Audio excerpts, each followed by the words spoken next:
de la FAO, en una cooperación internacional, le propone a los gobiernos de Uruguay y de Brasil hacer un enfoque de cuenca hidrográfica como elemento para el desarrollo de una zona muy deprimida de los dos países, que a su vez compartían similitudes por ser parte de esa cuenca hidrográfica. Eso fue una concepción muy avanzada que hubo. Hoy es frecuente hablar de desarrollo a través de una mirada de cuenca, sin embargo allá en aquellos años no era. Tampoco las intendencias tenían en aquel entonces un rol en el desarrollo, en la promoción del desarrollo. Por lo tanto, también parte de las atribuciones que se le da a la comisión hoy la tienen las propias intendencias, y hoy existe también la OPP como organismo que permite coordinar y ejecutar políticas públicas en las regiones. Pero sí. Le vamos a pedir, por favor, que las conversaciones las hagan del otro lado, porque es muy difícil lograr que se sienta bien por la reverberación. Les agradecemos mucho. Muchas gracias, presidente. La cuenca en realidad tiene una superficie de alrededor de los 62.000 kilómetros cuadrados, casi que lo compartimos en parte. Uruguay tiene un poquito más, es alrededor de 32.000, 33.000 kilómetros cuadrados, Brasil un poquito menos, pero compartimos casi que a grandes rasgos la superficie. Y el nuestro territorio abarca varios departamentos que justamente hoy están acá, al departamento de 33, que es donde la comisión tiene su sede desde que se creó esta comisión. Prácticamente está todo el departamento de la intendenta acá tiene una parte importante de la cuenca, toda el Cebollatí, y prácticamente el 70% del departamento incluye la cuenca. Rocha, otro tanto. Cerro Largo, el 50% de su superficie es parte de esa cuenca. Y Maldonado, que está un poco distante, sin embargo, también tiene un porcentaje en el desarrollo de esta cuenca. La comisión nuestra ha tenido distintas épocas históricas, algunas con mucho auge, como fue la primera, donde se hicieron muchos estudios con expertos de primer nivel mundial, que dejaron esa simiente en 33 que hoy permite que se tenga el Instituto Nacional de Investigaciones Agrícolas, que hoy permite que haya una sede de la universidad, que haya conocimiento, masa crítica de gente pensante desde la región, porque aquí llegaron a haber más de 50 técnicos internacionales trabajando en 33, haciendo un relevamiento. Propusieron obras, algunas de ellas se hicieron, otras no, otras eran fruto de aquella época, que era sobre todo obras de regulación hídrica en la naciente de los grandes ríos de la cuenca, Cebollatí, Olimar, Tacuarí y Chaguarón del lado nuestro. No había un enfoque ambiental en aquellos momentos, algunas de ellas hubieran tenido hoy con las miradas de protección ambiental y del desarrollo sustentable quizás no se justifiquen, pero otras sí, y se hicieron y han dado mucho. Una de ellas, que a veces no la conocemos, es que la Laguna Merín desemboca en un canal, es un canal natural, es el canal San Gonzalo, que tiene unos 70 kilómetros de largo, normalmente tiene un ancho de 300 metros, de los cuales tiene una profundidad constante casi de 7 metros de profundidad, y ahí en esa desembocadura la une a la Laguna de los Patos. La Laguna de los Patos está conectada al océano en el puerto de Río Grande, y por lo tanto cuando hay entradas de flechas de agua salada, la Laguna de los Patos se queda como el Río de la Plata, queda salobre, y cuando la Laguna Merín está muy baja, esa agua entraba antiguamente a la Laguna Merín y la salinizaba, impedía el riego. Acá, que hay una cuenca arrocera en gran medida es dependiente del riego de los ríos y sobre todo y también de la laguna, era catastrófico porque se salinizarían los suelos. Bueno, una de las obras que diseñó la comisión esta que yo les hablaba en sus orígenes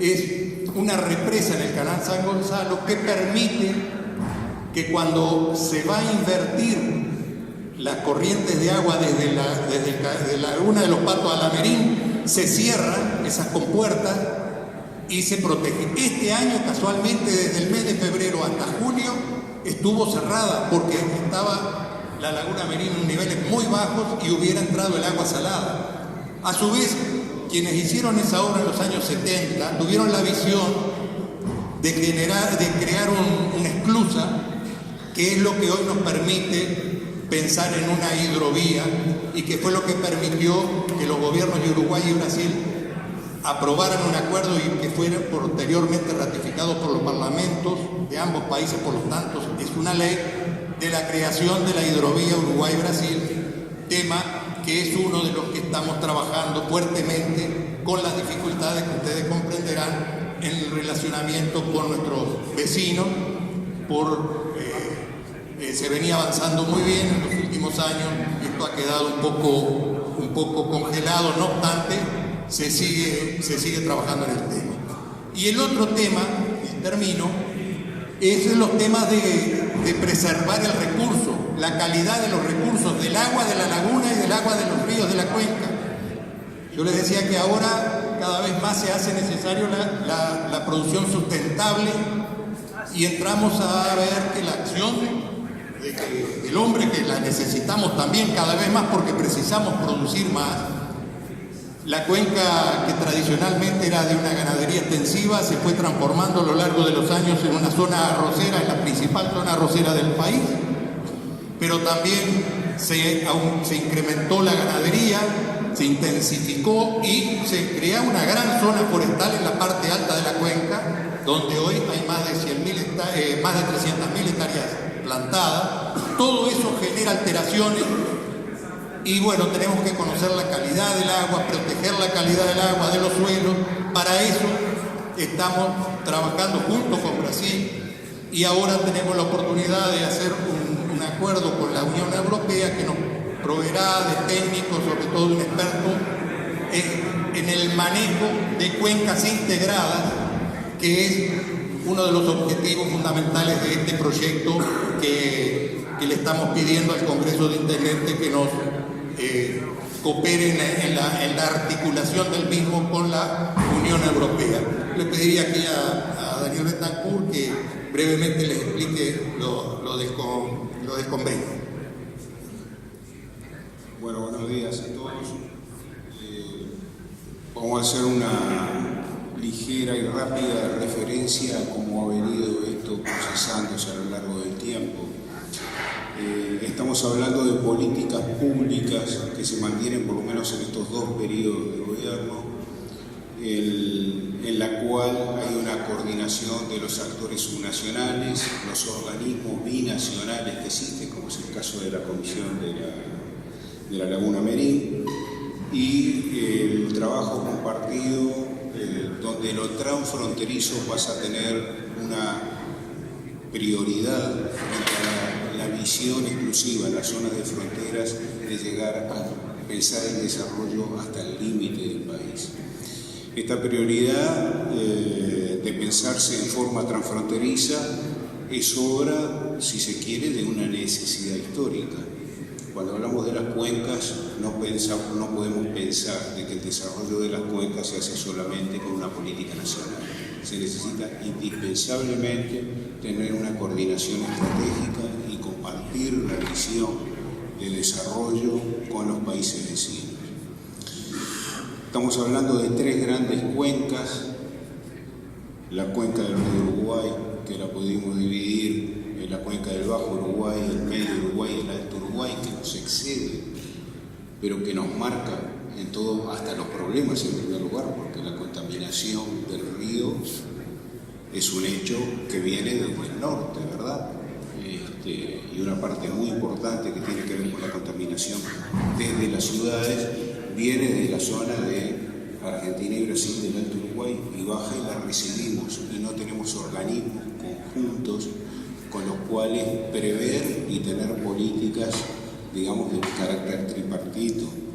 Entonces, esta cuenca ha encontrado por otro lado, un posicionamiento muy fuerte de los intendentes de ambos países, de Uruguay y de Argentina, creando organismos, que fue el Comité de la Hidrovía, que presidió el señor intendente de Paysandú hasta hace muy poquito, donde hoy la presidencia argentina, pero el señor presidente de Río Negro es el vicepresidente, la Comisión para el Desarrollo de la Cuenca del Río Uruguay, donde hubo una política de incidir positivamente, hermanando las ciudades, viendo cuáles eran los problemas que existían que se podían enfocar en común, pero se está en una etapa en la cual se empieza a pensar más en el desarrollo en forma compartida. Y eso la cooperación europea lo dio en primera instancia, y nos ofreció cooperación. Y esa cooperación nosotros vimos que era algo de cooperación técnica para ver la experiencia europea, que precisamente habla de las regiones más allá de cada uno de los países. Y está dentro del proceso y a partir del año que viene, digamos, se va a trabajar. Pero se priorizó la Comisión de la Laguna Merín. ¿Y por qué? Porque venimos trabajando desde hace muchos años, ¿verdad? En todo esto. Porque aquellos estudios y las políticas que se desarrollaron en el 70, nosotros vimos que tenían límites. Lo que decía acá Gustavo, por ejemplo, lo medioambiental no había estado pensado en aquel momento porque no era una prioridad pensar en lo medioambiental. Entonces, en el periodo anterior lo que se hizo fue desarrollar algunos estudios, pero no eran binacionales. ¿Aló? Sí. Seguimos. Esos estudios que se hicieron con respaldo de la CAF en su momento, el año 2012, 2013 hasta el 2014, nos implicaron tener, digamos, una actualización de lo que era para Uruguay. Pero la cuenca es una, no es ni uruguaya ni brasilera, es una, es la cuenca de la Laguna Merín. Entonces se siguieron haciendo estudios y en este momento estamos viendo los temas de calidad de agua, donde DINAGUA, ¿verdad? Y los organismos brasileños ya nos están entregando algunos informes que son alarmantes. Son alarmantes. En cuanto al nivel, estaríamos en eso de las alarmas, ¿verdad? Y de los semáforos, ya estaríamos en un amarillo naranja en la contaminación de la laguna.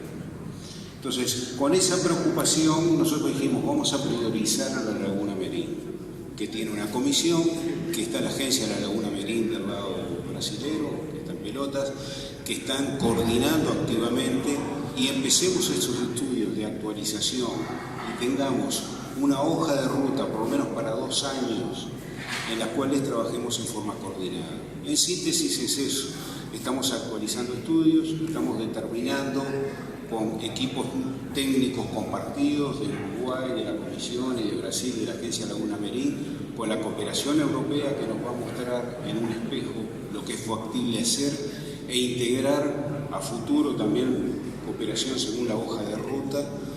Y nosotros tenemos un trabajo concentrado que se va a hacer ahora durante el mes de noviembre por parte de expertos externos, expertos locales y un equipo de referencia técnico que lo lidera el ingeniero Yenta, que fue exdirector de DINAGUA de nuestro país, que es binacional y que piensa establecer esa hoja de ruta, digamos, para adelante.